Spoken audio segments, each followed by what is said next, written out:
Hello YouTube, and welcome to what I hopefully to believe a multitude of videos where I'm just theorizing over what could possibly happen in mangas that I and maybe you are reading. And maybe with these theories I can possibly plant a seed into your brain. Welcome to Just Theorizing. I mean, the title of this series is quite literal. We're just theorizing here, so let's have some fun. Today we're going to be talking about WITCHRIV. And if you have been watching any of my WITCHRIV videos, there is a prevalent question that I have been asking a lot, and that is, what's going on in Uvril?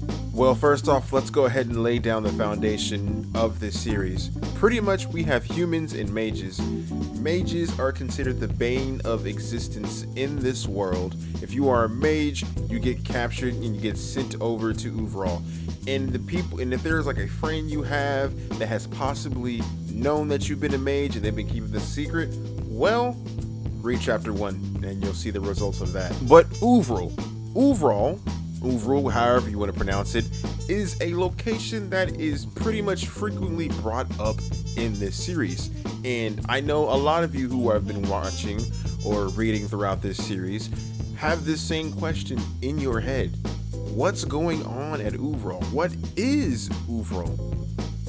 And what do they do there? And do be mindful, I'm going to be saying some spoilers for the series, that like the 4 chapters that are out right now. If you haven't read, I'm going to be saying some spoilers, so fair warning. You do have this spoiler alert here. So, what do we know about Uvril so far? Well, Uvril, like the series has stated multiple times, is a place where mages pretty much are just thrown into. It's a prison. I do have one theory about Uvril that I think is going to be pretty much the main focus or the main point of this video. And we'll get to it. We'll work our way up to it. We will. Trust me. So let's talk about some of the possibilities that could be happening with Uvril. Well, number 1, is it an execution site?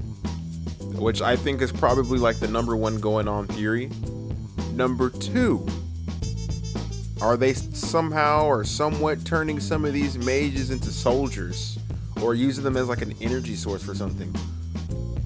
Or number 3, which is actually my theory, they're turning mages into weapons. What? Just listen, hear me out. At the end of chapter 1, when Nona and her mother make their escape after being pretty much found out that they're mages, you know, Nona's friend gets turned into a spliff, the friend's mom gets turned into a spliff, and the dad gets turned into a spliff. You get the point. What? Nona and her mother are flying away, and suddenly out of nowhere a magic circle appears and a lot of guns come through. Guns that the guards on some faraway place are using. Yes, a teleportation circle pretty much appeared, and the guards pointed their guns through it and shot at Nona and her mom, and they fell off.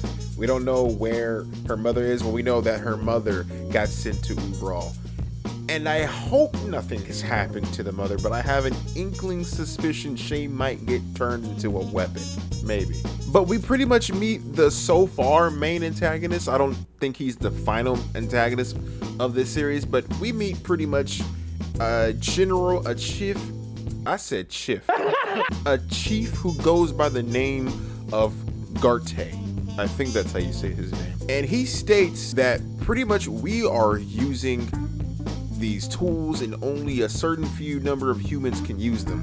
Whatever that means. Not only have they also been somehow acquiring these magic tools, but they've also been testing out these magic tools on humans, which really does go in to show how actually evil the human government is in this series. Like, dude. But Chief Garte also makes an interesting quote at the end of chapter 1 where he says, all and every magic will end up in the Bureau's hands. What do you mean by that? And how are you going to do that? I mean, I have another example. In chapter 2 of WITCHRIV, Nona has been captured and she is in a holding cell, a little prison, before they send her off to Uvril. They're keeping her there, and she meets another mage who goes by the name of Mira. That's her duo so far right now on the manga. We love to see it, but besides that, there is a certain moment in chapter 2 where Nona does a big brain move and she fools the guard into thinking that she is dead. Now, with how humans hating mages in this world, you would think he would be perfectly fine, the guard, be perfectly fine with Nona being dead and spurring off somewhere, since humans hate mages this much. But he says, what am I gonna tell to HQ about this? Which is very interesting, that he would get in trouble if she were dead. Maybe there's a certain process that requires these witches to be alive, or mages, not witches, mages to be alive. Wait, they are witches though. But I have another reason as to why I think maybe these witches or mages are being turned into these weapons. Because in chapter 3, we get a lock demon type monster, which can I just say that was an absolute jump scare seeing that for the first time in this series. Like, I genuinely was not expecting to see monsters like that, genuinely, and it makes me excited to see more.